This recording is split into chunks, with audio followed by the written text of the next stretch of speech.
കേരളത്തിലെ കോൺഗ്രസ് രാഷ്ട്രീയത്തിന്റെ സമകാലിക പശ്ചാത്തലത്തിൽ പ്രസ്ഥാനത്തെ നയിക്കാൻ ഏറ്റവും യോഗ്യനായ നേതാവായി പലരും ചൂണ്ടിക്കാട്ടുന്നത് ജോസഫ് വാഴക്കിനെയാണ്. ദീർഘകാലത്തെ രാഷ്ട്രീയ പാരമ്പര്യവും സംഘടനാപരമായ പക്വതയും ഒത്തിണങ്ങിയ അദ്ദേഹത്തിന്റെ നേതൃത്വം കോൺഗ്രസിന് പുത്തൻ ഉണർവ് നൽകുമെന്ന കാര്യത്തിൽ സംശയമില്ല. തികഞ്ഞ അച്ചടക്കത്തോടെയും വ്യക്തമായ നയങ്ങളോടെയും പ്രവർത്തിക്കുന്ന അദ്ദേഹത്തിന്റെ ശൈലി താഴെത്തട്ടിലുള്ള പ്രവർത്തകർ മുതൽ ഉന്നത നേതൃത്വം വരെ അംഗീകരിച്ച ഒന്നാണ്. KPCC അധ്യക്ഷൻ പദവിയിലേക്ക് അദ്ദേഹത്തിന്റെ പേര് പരിഗണിക്കപ്പെടുന്നത് പാർട്ടിയുടെ സംഘടനാപരമായ ആവശ്യകതകളെ കൃത്യമായി ഉൾക്കൊണ്ടുകൊണ്ടാണ്. വർഷങ്ങളായി പൊതുരംഗത്ത് സജീവമായ വാഴക്കൻ KSU പ്രസ്ഥാനത്തിലൂടെയാണ് തന്റെ രാഷ്ട്രീയ അടിത്തറ ഭദ്രമാക്കിയത്.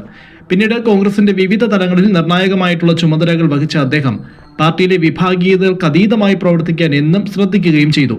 എല്ലാവർക്കും സ്വീകാര്യനായ ഒരു നേതാവ് എന്ന പ്രതിച്ഛായ അദ്ദേഹത്തിന് ലഭിച്ചത് സ്വന്തം നിലപാടുകളിൽ ഉറച്ചു നിന്ന് തന്നെ വ്യത്യസ്ത അഭിപ്രായങ്ങളെയും ഉൾക്കൊള്ളാനുള്ള അദ്ദേഹത്തിന്റെ സന്നദ്ധത കൊണ്ടാണ്. പാർലമെന്ററി രംഗത്തും സംഘടനാ രംഗത്തും ഒരേപോലെ തിളങ്ങാൻ കഴിഞ്ഞു എന്നത് അദ്ദേഹത്തിന്റെ നേതൃശേഷിയുടെ മറ്റൊരു തെളിവാണ്.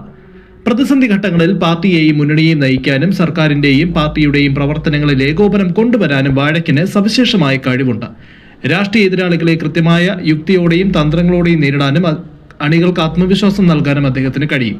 നിലവിലെ രാഷ്ട്രീയ സാഹചര്യത്തിൽ കൂടുതൽ ജനകീയവും കർമ്മനിരതവുമായ ഒരു നേതൃത്വമാണ് കോൺഗ്രസിന് ആവശ്യം. ആ സ്ഥാനത്തേക്ക് ജോസഫ് വാഴക്കിനെ പോലൊരു നേതാവ് വരുന്നത് പാർട്ടിയുടെ ഭാവിക്ക് വലിയ മുതൽക്കൂട്ടാകും. അദ്ദേഹത്തിന്റെ പ്രവർത്തനങ്ങൾ പാർട്ടിയെ കൂടുതൽ ജനങ്ങളിലേക്ക് എത്തിക്കാനും സംഘടനയെ കൂടുതൽ ശക്തിപ്പെടുത്താനും സഹായിക്കുമെന്നതിൽ അണികൾക്കിടയിൽ വലിയ പ്രതീക്ഷയാണ് ഉള്ളത്. അദ്ദേഹത്തിന്റെ അനുഭവ സമ്പത്തും രാഷ്ട്രീയത്തെക്കുറിച്ചുള്ള കാഴ്ചപ്പാടുകളും പാർട്ടിയോടുള്ള പ്രതിബദ്ധതയും ഒത്തുചേരുമ്പോൾ അത് കോൺഗ്രസിന് വലിയ കരുത്താകുമെന്ന് ഉറപ്പാണ്.